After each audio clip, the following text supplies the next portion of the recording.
Okay, great. Welcome back, everybody.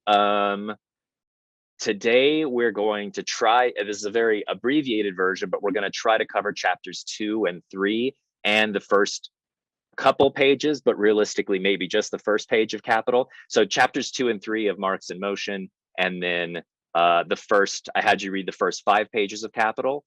So I hope you have that text handy because we're going to try to get through as much of that. We're not, as I said, probably not going to get through the first page because there's a lot of work that has to be done for the first page to make any sense, but it's cumulative. My hope today is by the end of the class, we'll at least kind of start to understand the transition from, we're skipping quite a bit of time. I mean, it's in the book, but for this class, we're going to skip some of the things between Marx's writing of his dissertation and Capital. There's a lot that happens in between that we're in this class, we're kind of passing over, but it's in the book. And we're just going to start, just so we actually get to it, start reading Capital closely, looking at a few passages from Capital and some passages from the Grundrisse that help contextualize what's going on in Capital. And I would say that the thing that I want to emphasize, like there's a million different ways to teach Capital and to understand what's going on in Capital. I myself tried many times to read Capital and figure out what was going on. Is very difficult. And one of the reasons is because he's done a lot of work beforehand, leading you up to that first page. So we have some conceptual work. My hope is that, and the emphasis that I'm going to place on this in this particular class is on the connection between the dissertation and Capital. That's a pretty long period of time, but I do believe that philosophically, so lots of different Marxists have different opinions about whether Marx has changed his mind between writing a dissertation and writing Capital, whether there's an epistemological break in Marx's work between different stages and times. That's not the position that I have. It's not the way that I'm going to propose that we read it. I'm going to propose that we read a kind of continuity between Marx's early philosophical interests in naturalism and materialism of the kind of Greek atomistic variety, and the later work of Capital, which cites Lucretius and Epicurus. So it's not that it's left his mind. He's still thinking about these things. He uses the word atom a few times in the text. But I want to try to show that continuity and show that Marx's critique or understanding of Capital emerges out of and is kind of built on top of, it's not some totally separate thing than the dissertation. It's built on top of the philosophical naturalism we discussed last time. And so that's what I want to try to emphasize. But very briefly, I want to just comment on the transition from the dissertation. I'm not going to try to summarize all the works that he did between those things, but I just want to flag a couple things. One is that after writing his dissertation, the next thing that you see in the collected works of Marx and Engels that Marx is doing is, after the dissertation and all the notebooks about the dissertation, he becomes a journalist writing about wood theft and the privatization of the commons. These are common land areas that are managed collectively by peasants, who, it's not a private space of forest land, it's not a public space, but it's a common space, meaning that these are the resources that, people who lived on that land, they graze their animals, they forage for wild food, they hunt, they use the wood and material to build. So it's a collectively managed resource according to customary laws that those communities set up. Now, what happened was that that land was purchased. It's complicated, and if you want to skip ahead, you can read chapter 38 of Capital, where Marx gives you an account of the history of primitive accumulation, of how this happened in England. But we're skipping a lot of that story and just saying eventually those lands were privatized, and they were sold, and then they were harvested, and so they were felled. And Marx is just understanding and writing for a wider audience what's going on with this. But this is the beginning of Marx's interest in political economy, of private property, and that is what sets him on a course to start thinking. And he's writing in the 1844 manuscripts, he's thinking about alienation, private property, and this is his first entryway. He's not yet talking about commodities in the 1844 manuscripts, but because of his interest in this wood theft problem, he gets interested in political economy, probably other things going on too. He gets interested in political economy, And then there's a lot of other things that follow with his interest in political economy that we're going to skip and then begin with capital. So that's some of the background. This is to say, I just want to emphasize that Marx wasn't always interested in political economy. He didn't get interested in philosophy because of political economy. He got interested in philosophy because of an interest in naturalism and the critique of religion. It was his job as a journalist writing about wood theft that got him interested in political economy, again, probably among other things, but that was an important thing in his own writing. But that sets him off on a journey to start thinking about, he's building on top of a naturalistic philosophy. He's not doing something else. Some people will read the dissertation as being this thing he did a long time ago that was a completely separate, unrelated activity. That's not how I want to read this, and that's what I'm going to try to emphasize in reading Thinking About Capital. Is you can think about capital as a continuation, the critique of private property, the critique of capitalism as a continuation of the naturalism that he developed in the dissertation. Okay, so that's some of the background. I think the first hour, we'll stop at about 11 o'clock for questions. But the first hour, my hope is that we'll be able to cover chapter 2. And the question of this chapter is just, what's the method?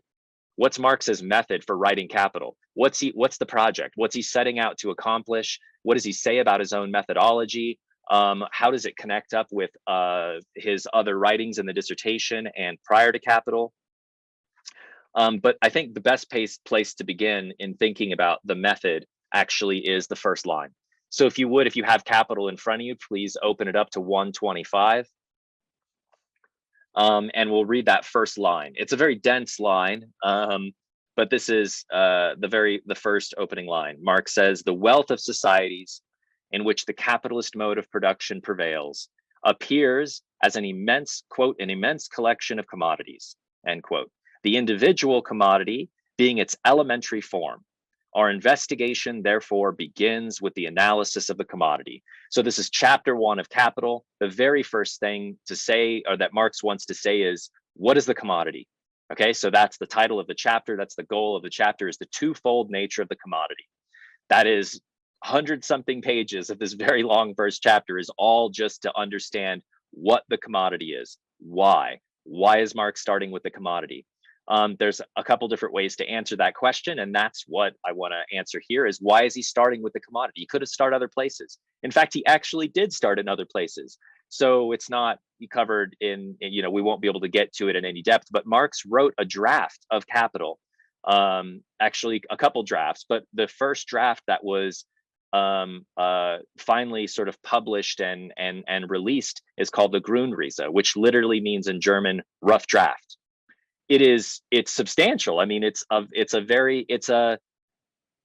first draft of what Capital is now, and it starts in a really different way. The Grundrisse doesn't start with what is the commodity. It starts with the process of production and consumption. So it's a really different starting point. We can't go into all of that, but let's just say at some point Marx changed his mind from writing about the process of production and consumption to shifting it to starting the book like this, which is with the commodity. He starts with the commodity because it's the thing that's available to us. This is his own explanation. He calls the commodity the cell form. That's on page 90. He calls it a cell form. Like in biology, if you want to know what biology is, the basic unit of life, Marx says, is the cell. And so if we want to understand what capitalism is, let's look at its basic unit, and that is the commodity. Marx also has this great line where he says, this is actually skipping way ahead, but he's commenting about the structure of the method itself. This is page 1059 from Capital. He says, "We take the individual product in our hand and analyze the formal determinants that it contains as a commodity and which stamp it as a commodity." So that is the starting point. It's important to emphasize here that the starting point for Marx and Capital is actually holding the commodity in your hand.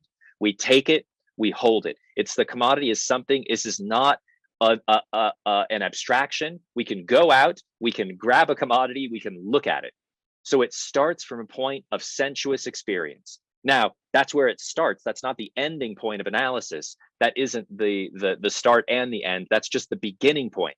It's actually the most obscure, the most difficult thing, but it presents itself all around us, a world full of individual, apparently individual, isolated commodities, which we can hold in our hand. But that's where we start, is sensuous experience. Now, I'm emphasizing that because the dissertation, that is the primary method too, both of Epicurus and Lucretius, is sensuous experience. It's not the end point, but it's the starting point, okay? Sensation, not just human sensation, we know from the dissertation, but everything, all of nature is sensuous. Humans are one of those sensuous objects in a world of sensuous objects. And when we're looking and thinking about capitalism, we are thinking about one of those sensuous objects, us, holding another sensuous object, this thing called a commodity, and trying to understand how this thing came into existence. Okay, so this is why he says we look around us, right? The whole, the wealth of societies, we look around societies and we see that it looks like a bunch of an immense collection of individual commodities. That's what it all looks like to us, just at the level of kind of naive experience. That's what it looks like. And what we want to understand is, what is the process that made it possible for the world to produce that immense, for it to look like and to be experienced as an immense collection of individual commodities. So before we move on to the method, which I want to say just a couple things about the method of the individual commodity and so on, but this is the starting point, is individual. Okay, just want to underline that because he does both in the start and at the end of the book. And it's a connection between this and the dissertation, which thinks about individual commodities. But one thing that should be said kind of off the bat methodologically is about this word, when he says that the wealth of societies in which the capitalist mode of production prevails appears as an immense collection of commodities. Now, that word, that German word, is erscheint. Erscheint is different than scheint. Okay, so if you don't know German, this might seem like a very small thing, but in German, there actually is there's a philosophical importance here, the way that Marx uses those words in capital. Erscheint means to shine forth, meaning that it's like the tip of an iceberg or something. Like the tip is what is sort of shining forth, but there's a lot more that's beneath that iceberg. Yeah, under the water, that's where there's a lot more going on. So erscheinen means there's something, the way that something appears to us, it's not false. Okay, so remember, the method both of Lucretius and of Epicurus was not that the world is filled with lies and we're trying to get at the ideal unchanging forms beneath that. It's not a question of abstraction. Everything is there. All of our perceptions for Lucretius and Epicurus are true, but they're not complete. They're partial.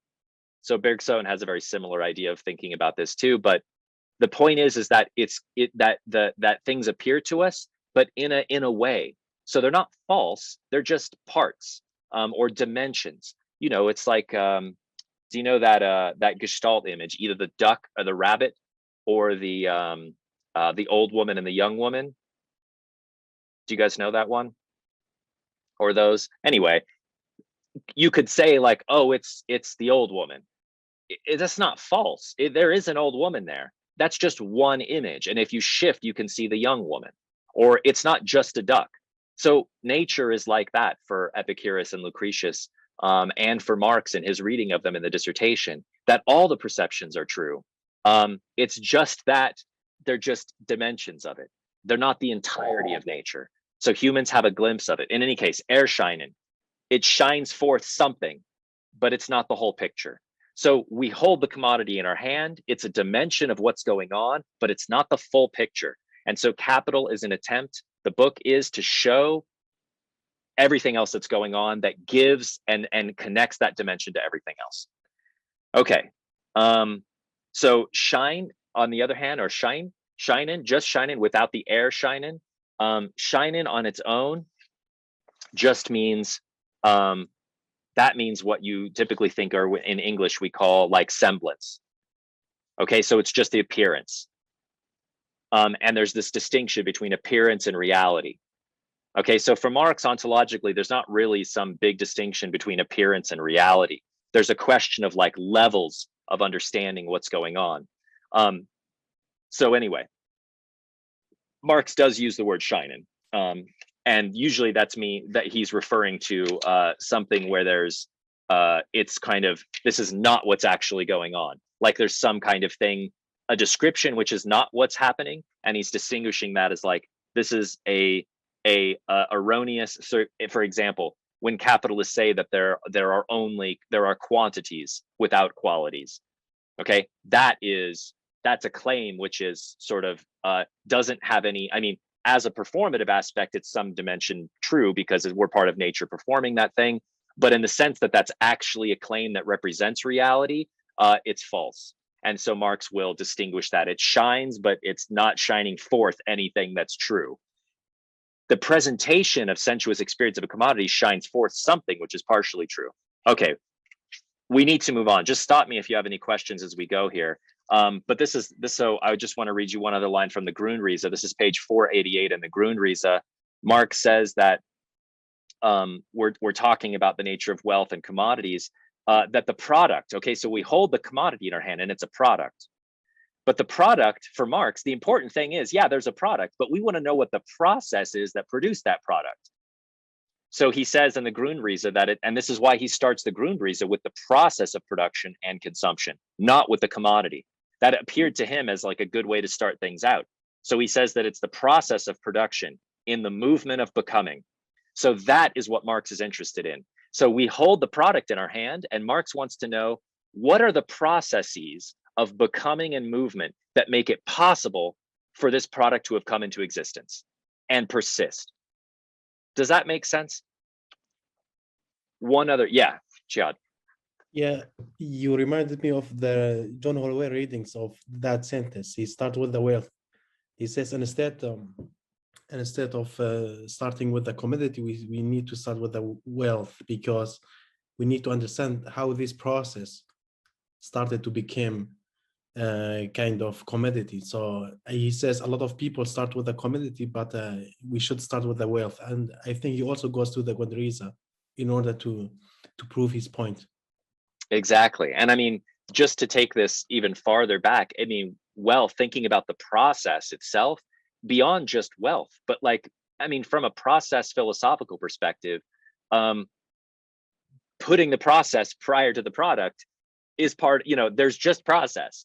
So Marx is like, if you're trying to just like look at a bunch of products, you're never going to understand how they came into existence. If you just look at the commodity and be like, well, there's a bunch of commodities and they all do this, it's like, you're never going to understand what those things are unless you understand the process of production. And part of that is wealth. But to go back to the dissertation, it's all of nature. Nature is a process. Nature is, remember, swerving and folding and compiling and holding together, zusammenhängen with itself. And then nature does all of this, and eventually humans come on the scene, and then humans make capitalism. All of that precedes the commodity. So not just even wealth, but like, or capitalist wealth or anything, or even societies, but before human societies, there's already nature, which is already a process. And then from those processes, we want to understand how we get something like up the product that is the commodity. So yeah, great connection with Holloway, but we could push it even further. So this is in contrast in many ways. So there's a parallel in the methodology. Let me say this very shortly before I say just a couple things about Kant and critique, but there's a parallel in the methodology here. Remember the thing that Marx says in the dissertation, that's the problem with how everybody else has read Lucretius and Epicurus. Marx says the problem with people as they've read atomism is they've thought about these discrete aspects of atomistic philosophy, the atom, the void, the fall, the swerve, the repulsion. They've all thought about these as separate things. And Marx's unique contribution there was to think about them dialectically, which is to say not as separate, isolated things, but as aspects, dimensions, folds, loops in a process of generating something metastable. So that was his contribution in the dissertation, and it's still the basic methodological contribution in Capital, which is to not just look around at isolated commodities, but to understand the process that produces the commodities. So he says this, this is from the dissertation. Marx's criticism is about abstract individuality and self-sufficiency. This is the problem he thinks with Democritus. The problem with Democritus is that Democritus thinks that atoms are completely isolated individuals. So his critique of Democritus is very similar to his critique of capital, because capital and political economy is just looking at isolated commodities, isolated individuals, okay? Abstract individuality. Again, the wealth of societies appears, erscheint, as isolated, an immense collection of individual commodities, just like the world of Democritus's atoms appears as a world of discrete particles. But the world is not discrete particles for Marx. Also, capitalism is not discrete commodities. So there's a parallel in the method. Okay, now just to say something about Kant. There's a lot of Kantian elements of capital that we could go on about, but I'm just going to just say briefly that the one thing, and so in the English translation of Capital, a critique of political economy, I mean, it makes sense to some degree, but Marx also has in mind here when he says critique, critique doesn't just mean I don't like capitalism, I'm going to say some bad things about it. That's not what that's not what Marx has in mind when he uses that word. Philosophically, what Marx has in mind is Kant's idea of critique. Now, Marx is not a Kantian because he's not an idealist. He's not a transcendental idealist, but he is using the word critique in a different way, a kind of materialist critique. So critique for Kant just meant the conditions of possibility for Kant, it was consciousness or the world of appearance and experience. So like we look around the world, we see a bunch of different things. Kant says, well, what are the conditions for that? And for Kant, all the conditions are conditions that are internal to consciousness and reason. So the critique of pure reason, that's what Kant's objective was. Marx wants, and it's ahistorical for Kant. It's just totally universal. These are the universal conditions under which all things appear to all humans. So it's universal. It's definitely anthropocentric.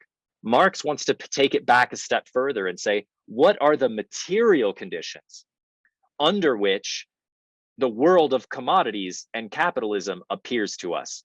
So that is historical. If we push it back to the dissertation, those conditions are also deeply naturalistic conditions. Those are part of the conditions of capital, is that we have to have sensuous qualities. We'll talk about that in a minute. Capital never gets off the ground unless it's working with sensuous qualities. And if nature isn't sensuous, we don't really have any appearance in nature whatsoever, such that capitalism can do anything to it. So the point is, the critique of political economy means the material and historical conditions under which the world can present itself to us as a commodity that we hold in our hand. Does that make sense? So it doesn't just mean capital is bad, it means what are all the conditions? Okay, so critique here means conditions for these things. Okay, now one thing to say about the method itself. This is on page 102 of Capital. In the preface or the postface, I forget which one, but on page 102, Marx has a very clear statement about what his method is for writing Capital.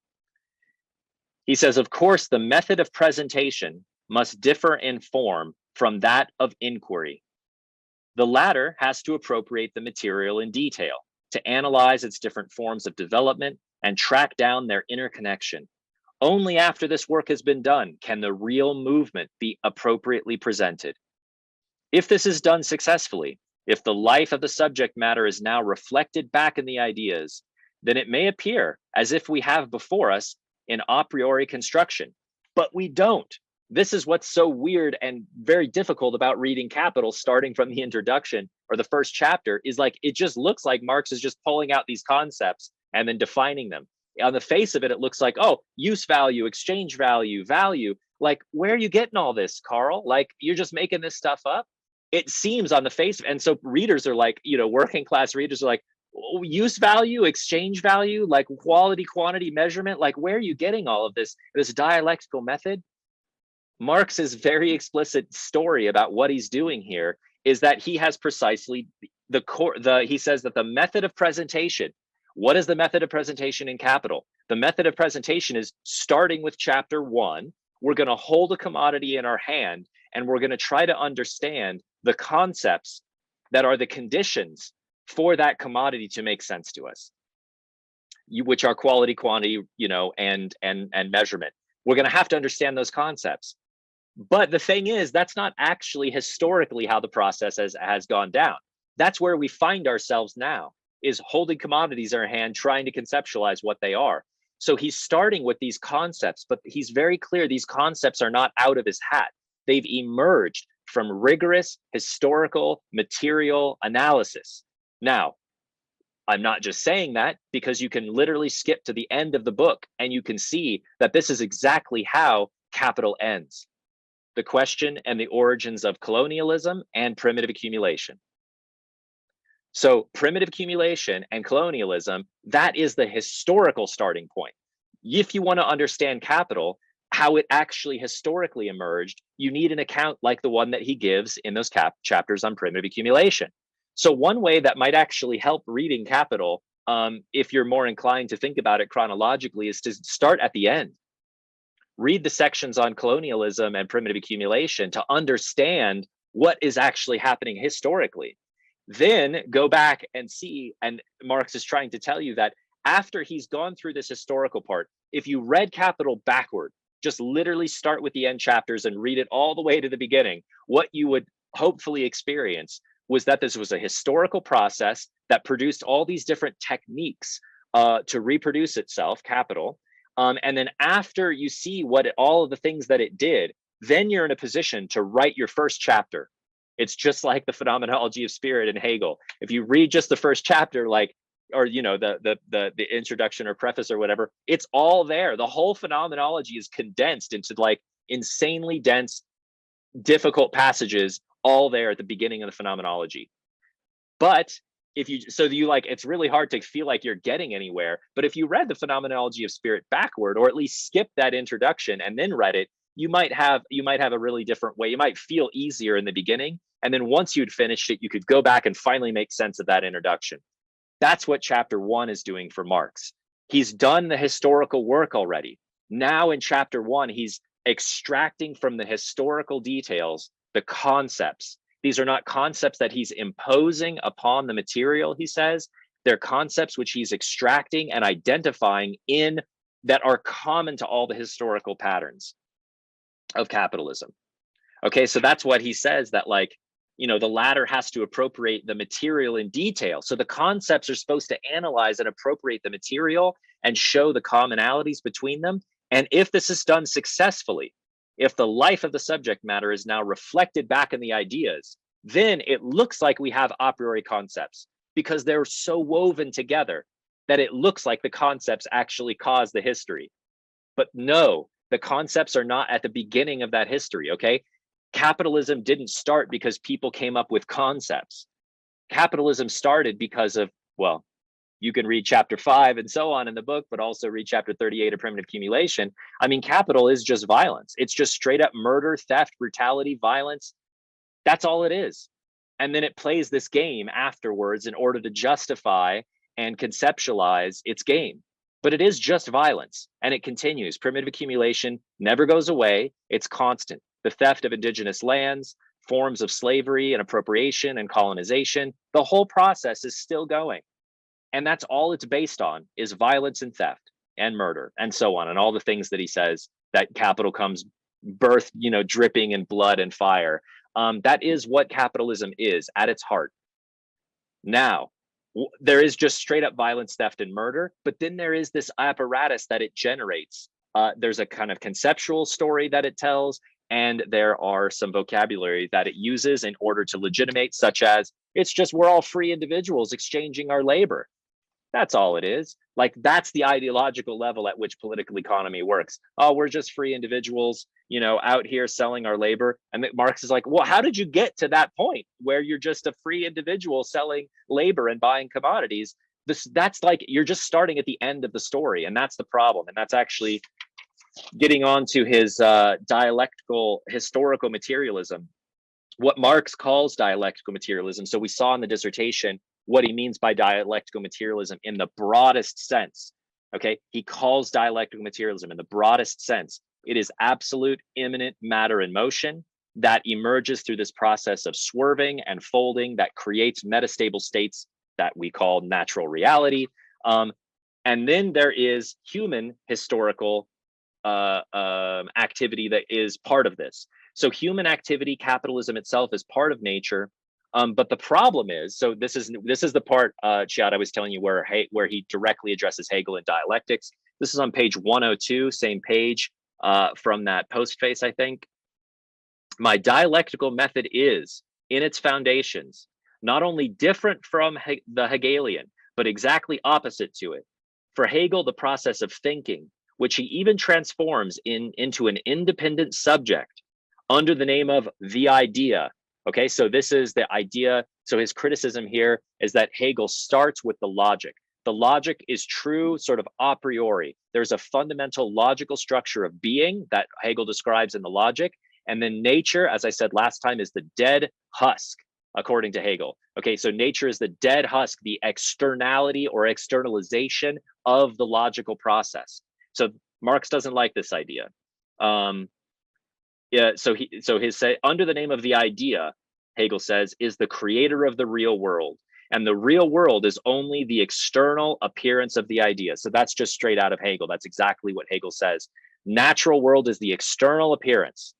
Okay, so remember, Marx says this is the opposite of that. He wants to do the opposite of starting with an ideal logic and describing nature as an external appearance. Marx wants to start with external appearance and should then use it historically to discover what the common features, emergent common features of that natural process are. But the key idea, the key difference is that they are emergent features. The concepts philosophically come after nature, after history. So history works itself out, and then afterwards we look back and say, what the hell was that all about? Well, nature keeps going. It doesn't end, okay? So the historical natural process keeps going. Now, Marx says, this is still 102, with me, the reverse is true. The ideal is nothing but the material world reflected in the mind of man and translated into forms of thought. So when Marx comes up with these concepts like use value, exchange value, quality, quantity, and so on, for Marx, these are philosophical concepts. They are not a priori. They emerge only after history or, through history. And then Marx stands at the end relative, where he's at. He starts at his point, holds the commodity in his hand, comes up with some concepts, but he's extracting from that history. They are not meant to explain why capitalism happened. Capitalism happened because of violence and murder, theft, and colonialism. That's like why capitalism happened. But after it happens, we can look back and see what its logic is, but it's also an emergent logic. So these things emerge through the process of capitalism, not prior to it. So there's nothing you can see. There's a kind of anxiety about the naturalization of capital. And naturalization, I don't mean that capital is somehow unnatural, but simply that it's baked into nature as a necessity. Did nature have to be capitalist? Marx's answer is no, it didn't have to be, but it did. So now that it is, we can look back and see what structured it. But there was nothing about the nature of nature that made it necessarily become capitalist. Okay, one more quote about his critique of Hegelian dialectics on 103. In its mystified form, so this is what Marx always says about religion, and pretty much anytime he's, slamming something, it's mystified form. The mystified form, the dialectic became the fashion in Germany because it seemed to transfigure and glorify what exists. So this is great. This is the essence of it. This is also part of his critique of religion as well, that dialectics, the way that it worked for Hegel, and he says in Germany, other people, is that they thought that they were the end of history and that history was necessarily always going to end up with them. And if that's true, then they were at the end of that history. So this is why Hegel believes that the ultimate form of social reality is the nation state and the church and religion, right? Those are the ends of, because that's where he was at. And he's like, oh, well, I'm at the end of history. So now that we're at the end of it, we can see what was at the beginning. Now that we're at the end, we can see what was going on the whole time. The difference is Hegel thinks that the end it's as if it was there the whole time, working itself out. Does that make sense? It's like the way that evolutionary biologists often say things like, if they're being very glib about it, or if they're students who have misunderstand evolutionary biology, say things like that humans are somehow the peak of evolution or something like that. And it's laughable. It's ridiculous. We're not the peak of evolution. Like We just happen to be one thing, but we're alive now. So we feel like we're at the end, but we're not really at the end. We're all going to die. There will be other organisms that will come after us on this planet. Millions of other organisms preceded us on the planet, and they died out too. They weren't the peak of evolution. The whole thing, the idea that evolution is going somewhere is ridiculous. There are mutations, relational transformations and mutations of the biological process. There's nothing baked in that leads us one way or the other. It's an experimental process. So humans aren't the end of history, but we act like we are, and then we rewrite the history as if everything was headed toward us, but it's not. Okay, so that's one of the anxieties here, is that you take where you're at and then you naturalize it and think that it was there all along and it had to have happened. In its rational form, it is a scandal and an abomination to the bourgeoisie and its doctrinaire spokesman, because it includes in its positive understanding of what exists a simultaneous recognition of its negation, its inevitable destruction, because it regards every historically developed form as a being in a fluid state, in motion, and therefore grasps its transient aspect as well. And because it does not let itself, sorry, here he's talking about the materialist dialectic, just to be clear. In the materialist dialectic, everything, he says, is Fluss der Bewegung, fluid state of motion, flux, or flow.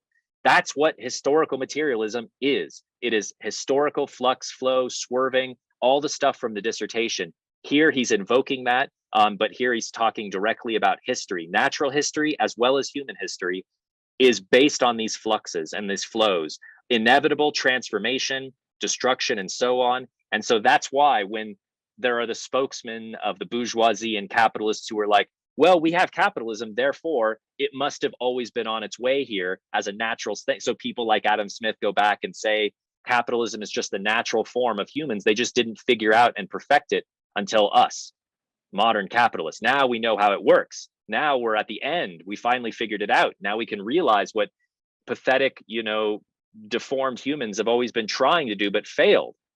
So, think about, from a million perspectives, that's what's going on in this mystified version of the dialectic, which just assumes that it's the end. Okay, and grasps its transient aspect. Okay, this is the very end of the quote from Marx. And because it does not let itself be impressed by anything, this is historical materialism, or the materialist dialectic, being in its very essence critical and revolutionary. So for Marx, the materialist dialectic is critical, it's revolutionary, because it is the process of flux in motion. It is always undermining itself, always transforming itself. History does not stop. We are not at the end. We are at a stage. Okay, we're somewhere. We can hold the commodity in our hand and try to figure out how the hell it got here. That's the level at which his method is working. One more quote from the Grundrisse, and we're almost to the hour, and we'll stop for some questions.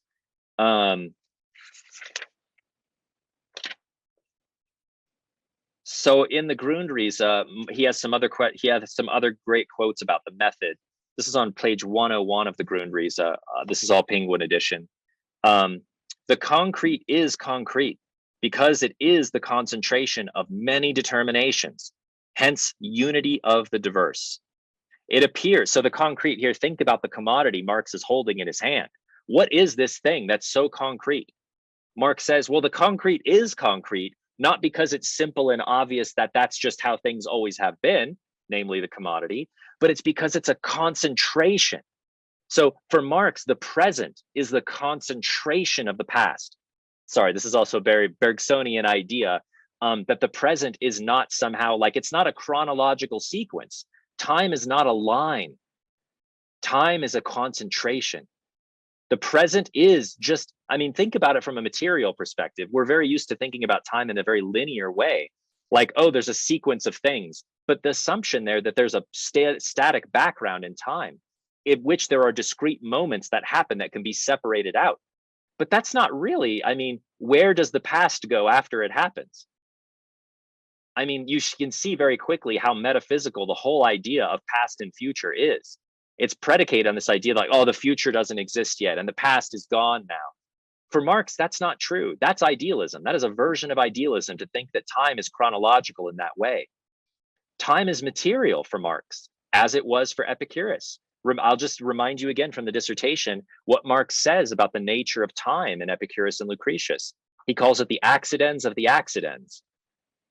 That's just the accident of the accident, the change of change. It's brilliant. Like, it's amazing. Like, what a crazy idea that time is the change of change. So that means the way we think about time is change on something that's of static background, which is some idea of static, like some time, there's a line there or something, and that everything is laid out in a line. But actually, and that we think about change as a change relative to something static and unmoved and unchanging. That's the distinction Marx is trying to overcome with Epicurus and Lucretius. If time is just the change of change, it means there's no line. There can't possibly be a line. Why? Because every single moment is the change of the entire universe. There's not, the universe stays the same and something else changes in it. No, everything changes all the time. There's just change of change. Okay, that's materialism of the swerve variety, change of change. So there's not a past, which is like, oh, it's like now, but it happened earlier. There's no such thing. The universe is different now than it was before. It's not the same universe. So we can't be on the same line with it. We're in a different universe in every respect. Everything has changed because everything has moved. If everything is moving, this is a consequence if everything is moving. If Marx is right, absolute motion, absolute immanent motion, and immanent dialectic. If everything is constantly changing, there cannot be a chronological line of time. It's a pretty radical idea. There's a lot more to say about it, but I just want to emphasize here that this is one of the consequences, and it is one of the explicit statements about his historical method. The present, you hold the commodity in your hand, it is the concentration of all the historical determinations that have come before. Now, you can take that as far back as you want. You could, if you wanted to just be very economic about it, you could say, oh, well, we have the whole mode of capitalist production concentrated in one commodity. Yes. We have the entirety of human history concentrated in society as it is now. Also, yes. It doesn't go away. All of history doesn't go away. History is still in us because history is material. Now, if you think it's ideal, then you could be like, oh, well, it happened in an ideal space that is outside of space and time, and so therefore different than where we are now. Fine. But that's not Marx. Marx is saying that all of history is material, meaning that it's in us. It's in our bodies, it's in our brains, it's in our bones, it's in the stuff around us. It's geologically speaking, and he has all these wonderful geological images that I've quoted in here and pulled from other places. That it's a geological process of like folding, right? You know, where does the past geological strata go? Well, it melts down. You know, it goes back under the earth, melts down, recycles, and spits back out again in the rock cycle. That's what history is. It's just the recycling and change and layers of strata and segmentation. Okay. So that's what he thinks that we're doing here with these concepts, the unity of the diverse. That's what the present is. Capitalism, in some ways, concentrates all of history. It appears in the process of thinking, therefore, as a process of concentration, as a result, not as a point of departure. So that's why the first chapter seems so weird. These concepts like use value, exchange value, and value, they're concentrations of the history of capitalism. They are not added on to it or something. They're meant to be concentrations, not as points of departure of like, let's just start and pretend everything is use value and let's see what that, no, that's not where Marx is starting. Even though it is the point of departure in reality, and hence also the point of departure for observation and conception. So it's not like it's not we start with commodities and then capitalism gets built out of commodities. It's that the capitalist process, which we know from the end of the book, is violence, primitive accumulation, colonization, slavery, and so on. That happens first. That produces commodities. So then we hold the result in our hand, look back and try to figure out where it all came from. And the short story is it comes from violence and theft and appropriation. One last quote from the Grundrisse and then we'll stop. Maybe we'll take a 5-minute break and if we need to, and have some questions. Okay, 105 in the Grundrisse, Marx says, bourgeois society is the most developed and most complex historic organization of production. The categories which express its relations, the comprehension of its structure, thereby also allows insights into the structure and the relations of production of all the vanquished social formations out of whose ruins and elements it built itself up.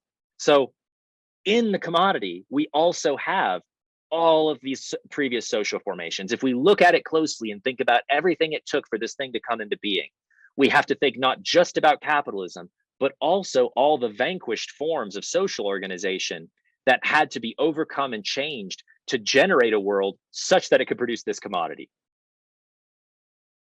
Does that make sense? Like, capitalism is a very complex thing. It could, because it contains all of these other things. Not because it's something separate and superior or whatever, but it's a concentration. Why? Now you might say, well, why is it a concentration? Is that unique to it? No, that's not unique to it either. Capitalism isn't special in that way. Whatever comes after capitalism will also be a concentration of the past as well. Wherever we're at, we're not at the end. There's no end. There's just increasing concentrations of history. It's a cool idea. Okay, last line of the passage. Whose partly still unconquered remnants. So this is important. Capitalism is there, but it's not just capitalism. There's all kinds of partly unconquered remnants. Now, what is a partly unconquered remnant? These are all the things that capitalism is, that still work inside of capitalism, that capitalism hasn't fully conquered, or that they kind of happen alongside. Now we get into a zone of possible debate and people calling each other reductionists and so on about what other factors are going on and what kind of role they play in contemporary societies. For example, racism, patriarchy, sexism. These are unconquered remnants in a certain sense, because sometimes their values trump capitalism. And I'll just give you one example, speaking of Trump. The elimination of undocumented immigrants from the United States. That was the goal of Trump. It was the goal of Bush. It's the goal of most immigration policy. It's outrageous. It's ridiculous. It's impossible. It's racist. There's a million things to say about what it is. Now, it actually would undermine the economy substantially. Capitalists would lose tons of money if that actually happened. There's a way in which racism can be so profound and so powerful that it can lead politicians and marginalized, sort of economically depressed, angry white middle class Americans to hate immigrants and want them to be removed, even if it involves the destruction of the economy, which is supported by undocumented labor. Now, you see that racism is working. I mean, there's a million more things to say, and I've written a lot about this, the way that racism actually does work functionally within capitalism as well, and benefits by it. But it is possible that there are moments of racism, homophobia, sexism that would actually be against capitalism. You know, we don't like to think about those being anti-capitalist because it's weird to say things like fundamentalist Christians could be anti-capitalist, but there are some of their beliefs and practices which are not capitalist, but they are unconquered remnants, old beliefs in gods that don't necessarily generate profit, forms of asceticism that wouldn't help, commodity, and consumerism. There's all kinds of aspects that remain unconquered and carried forward. Some of them become conquered and appropriated. Some of them remain totally unconquered, but they're all mixed up in this. So all these ruins are there. Marx says, whose nuances have developed explicit significance within it. Human anatomy contains a key to the anatomy of the ape. It's a cool idea that human anatomy, even though it is the evolutionary result. Once we see where apes were going, we can kind of look back at apes in a different way, right? And be like, oh, look, this is the brain that apes have, and look what it can do. It can evolve into us. So we get a glimpse into one possible evolutionary line that the ape brain can do. Just like in human history, if we looked back at Neolithic humans, we could say, what are all the things that Neolithic humans could do? And we'd get a lot of answers of what they did at the time and what they did historically. But one of the answers that has happened is Neolithic humans can become capitalists eventually, right? That is one. So capitalism gives us advantage also not only on humans, but also on apes. Here's one thing apes can do. They can evolve into humans who generate and make capitalism. So it gives us, but it's not the closure of what apes can do. Apes can do all kinds of things. Evolution can experiment in all kinds of ways. This is one outcome. It gives us a glimpse, not a reductionistic glimpse, but a glimpse into what evolution can do. What one thing nature can do is become capitalist. But again, it's just one thing that nature can do. Is it inevitable? No. Is it possible? Did it happen? Yes. Do we have to keep doing it because it's natural, inevitable? No. You know what I'm saying? Like, just like evolution can create all kinds of different things, social evolution can do the same kinds of stuff. And we can't get into it now, but that's very similar to Marx's idea of communism. We won't really get there in the text, but communism is that open process of experimentation. What can humans do? What can nature do? What can evolution do? We don't even know. We don't know what it can do. We can try some things. We can stay away from some things that are suicidal, like capitalism. Suicidal to the planet, suicidal to humans. I mean, murderous, suicidal, I suppose, at the species level. Not that everybody consented to be murdered under capitalism, but yeah, we don't have to do it. So I'll pause right now because we're almost at the hour. Are there any questions about that? That's the methodology. It helps to make sense of why chapter 1 is so freaking hard, why it's written the way that it is. It could help. Yeah, Chad.